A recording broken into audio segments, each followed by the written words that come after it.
کیا زکوٰۃ ایک معاشرے میں انقلاب برپا کر سکتا ہے یا انقلاب لا سکتا ہے؟ ہمارے معاشرے میں اگر امیر لوگ اور صاحب حیثیت واقعی صحیح معنوں میں صحیح حقیقتوں میں زکوٰۃ ادا کرنا شروع کر دیں تو معاشرے میں ایک انقلاب برپا ہو سکتا ہے اور ایک معاشی استحکام آ سکتا ہے، لوگ اپنے پیروں پہ کھڑے ہو سکتے ہیں۔ اگر ہم دنیا کے معاشی نظام کا جائزہ لیں تو ہمیں 3 اقسام کے جو میجر فائنینشیل سسٹمز ہیں اکراس دا ورلڈ گلوب، وہ چاہے کمیونزم کے فارم میں ہو یا ماڈرن سوشلزم کے فارم میں ہو، اس کے کمپیریزن میں اگر ہم دیکھیں گے تو کیپٹلزم ایک سٹرکچر ہے جو پوری دنیا میں اکثر کنٹریز نے اڈاپٹ کیا ہوا ہے، جبکہ اس کے مقابلے میں جو ایک حقیقی معنوں میں اگر کہا جائے تو سب سے اولڈسٹ جو فائنینشیل سسٹم ہے وہ ہے اسلامک فائنینشیل سسٹم۔ اس کی وجہ یہ ہے کہ جو یہ کمیونسٹ تھاٹس تھے یا جو کمیونسٹ آئیڈیاز تھے یہ بہت لیٹ جو ہے نا ایمرج ہوئے، یہ لیٹ 19 سینچریز کے لیٹ ایئرز میں یہ چیز ایمرج ہوئی، جبکہ نیو سوشلزم تو 1950s کے بعد ہی قیام پذیر ہوا ہے، جبکہ کیپٹلزم ایک ایسا سسٹم ہے جس پہ ابھی تک ابہام ہے دنیا میں کہ یہ بہت صدیوں سے چلتا آ رہا ہے یہ سسٹم۔ لیکن اسلام چونکہ جو فائنینشیل سسٹم کے جو کلوزز تھے یا میجر رولز اینڈ ریگولیشن تھے وہ ہم سب کو پتہ ہے کہ یہ آلموسٹ 1400 ایئرز اس وقت یہ چیزیں جو ہے قیام پذیر ہوئی، عمل میں لائی گئیں، تو یہ سسٹم سب سے اولڈسٹ سسٹم ہے۔ اگر ہم ان تینوں میجر سسٹمز کا فائنینشیل سسٹمز جو ہیں اگر ہم ان کا ڈیپلی آبزرویشن یا کریٹیکل انالیسس کریں تو ہمیں یہ پتہ چلے گا کہ جو اسلامک فائنینشیل سسٹم ہے یہ سب سے زیادہ ریلائبل ہے، اور اس کی چند ایک ریزنز ہیں۔ اگر ہم دونوں طرف دیکھیں تو جو کیپٹلسٹ سٹرکچر ہے، یعنی کہ جس میں غریبوں کا استحصال ہوتا ہے، فائنینشیل ایکسپلائٹیشن ہوتی ہے، اور اس کے مقابلے میں جو کمیونسٹ سٹرکچر ہے یا سوشلسٹ سٹرکچر ہے اس میں یہ ہے کہ لوگوں کو جو رائٹس آف اونرشپ ہیں وہ نہیں مل پاتے، اور دوسرا یہ ہے کہ جس انسان کی محنت یا آؤٹ پٹ زیادہ ہوتی ہے اس کو اپنے حساب سے اتنا گین نہیں حاصل ہو پاتا، جبکہ اسلامک سسٹم ان دونوں کے مڈ میں بالکل سینٹر میں آتا ہے۔ یعنی کہ اسلام نہ صرف آپ کو اونرشپ کے رائٹس دیتا ہے، یعنی کہ آپ کوئی بھی ایسٹ رکھنا چاہے، پراپرٹی رکھنا چاہیں تو اس میں اسٹیٹ کی ملکیت نہیں ہوگی بلکہ یہ آپ کی اپنی اونرشپ ہے۔ ساتھ ہی ساتھ اسلام نے جو کیپٹلسٹ ایکسپلائٹیشنز ہیں اس سے منع فرمایا ہے، جس طرح ذخیرہ اندوزی ہے یا جو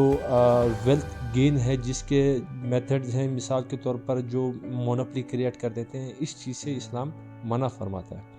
تو ایک اور جو میجر سب سے زیادہ پوائنٹ ہنٹنگ ہے وہ یہ ہے کہ جو اسلام میں ایک فائنینشیل سسٹم کا ایک کلوز ہے، یعنی کہ زکوٰۃ۔ اگر ہم زکوٰۃ کے دیکھیں تو یہ جو 2.5% ہے یہ معاشرے میں بہت میجر رول پلے کرتا ہے، لیکن ہمارے ہاں مسئلہ یہ ہے کہ اس چیز کو اتنا پرائیورٹائز نہیں کیا گیا۔ اگر ہم صحیح معنوں میں، حقیقی معنوں میں اس زکوٰۃ کی جو امپلیمنٹیشن ہے اس کو اگر امپلیمنٹ کر لیتے ہیں ہمارے معاشرے میں تو اس سے ایک انقلاب یا ایک معاشی استحکام آئے گا۔ وہ اس طرح آئے گا کہ جو ویلتھ کی ڈسٹریبیوشن ہے، یعنی کہ امیر اگر اپنے ایسٹس کے 2.5 کا جو پورشن ہے وہ اگر دیتا ہے تو اس سے اس کی ویلتھ پہ اتنا میجر امپیکٹ نہیں پڑتا، مگر یہی 2.5% ایک غریب کے لیے روزگار کا باعث بن سکتی ہے، اس کے لیے ایک فائنینشیل سٹیبلٹی کا باعث بن سکتی ہے۔ مگر ہمارے ہاں نہ تو ہی زکوٰۃ کو اتنا پرائر ایک کموڈیٹی کے طور پر یا پرائر ایک سبجیکٹ کے طور پر ڈسکس کیا جاتا ہے، اور نہ ہی اس کو اتنا اہمیت کا حامل قرار دیا جاتا ہے۔ لیکن اگر ہم زکوٰۃ کے استعمال میں چند ایک میجر چینجز لے کے آئیں تو اس سے ایک معاشرے میں ایک بہت بڑا ریولوشن کریٹ ہو سکتا ہے۔ یعنی کہ وہ اس طرح ہے کہ اگر ہمارے اس وقت جو فائنینشیل ڈیفالٹ کی طرف ہم جا رہے ہیں، جو ہماری کنٹری ڈیفالٹ کی طرف لیڈ کر رہی ہے، اگر اس صورتحال میں لوگوں کے پاس کھانے کے لیے کچھ نہیں ہے، لوگوں کے پاس روزگار کے لیے کچھ نہیں ہے، تو اس صورت میں اگر یہ جو ہمارے معاشرے کے ویلتھی یا امیر لوگ ہیں وہ اپنے حصے کی، اپنی ویلتھ میں سے زکوٰۃ پراپرلی ادا کرنا شروع کر دیں تو اس سے کم از کم یہ ہے کہ لوگ خودکشیوں سے بچ جائیں گے۔ ساتھ ہی ساتھ لانگ ٹرم پالیسیز میں جو 2 میجر سجیشنز ہیں وہ یہ ہے میری طرف سے کہ اگر ہم لوگ یہ کریں کہ جو ہمارے معاشرے میں امیر طبقہ ہے، جن کو اللہ نے صاحب حیثیت بنایا ہوا ہے، ان کی وسعت بہت زیادہ ہے، وہ یہ کریں کہ لوگوں کو زکوٰۃ، خیرات یا پیسوں کی فارم میں ادائیگی کی بجائے لوگوں کو چھوٹا روزگار دیں۔ یعنی کہ اگر کوئی انسان جس کی سالانہ زکوٰۃ 3 لاکھ بنتی ہے، 2 لاکھ بنتی ہے، تو وہ اس زکوٰۃ سے 2 غریبوں کو چھوٹا سا بزنس بھی کھول کے دے سکتا ہے۔ تو اس سے ہوگا یہ کہ اس گھرانے کی، اس فیملی کی ایک فائنینشیل جو پوزیشن ہے وہ لانگ ٹرم کے لیے سٹیبل ہو جائے گی۔ اگر وہ اپنی زکوٰۃ صرف خیرات یا صدقے میں یا اس طرح کرتا ہے کہ پیسوں کی صورت میں یا کہ راشن کی صورت میں کسی کو دے دیتے، تو وہ ایک وقتی گین ہوگا، وقتی فائدہ تو ہوگا، لیکن لانگ ٹرم میں وہ اس طرح کا آؤٹ پٹ نہیں دے سکے گا۔ جبکہ اگر وہ اس کو اسمال بزنس کھول کے دے گا تو اس کا امپیکٹ کچھ الگ ہوگا۔ ساتھ ہی ساتھ اگر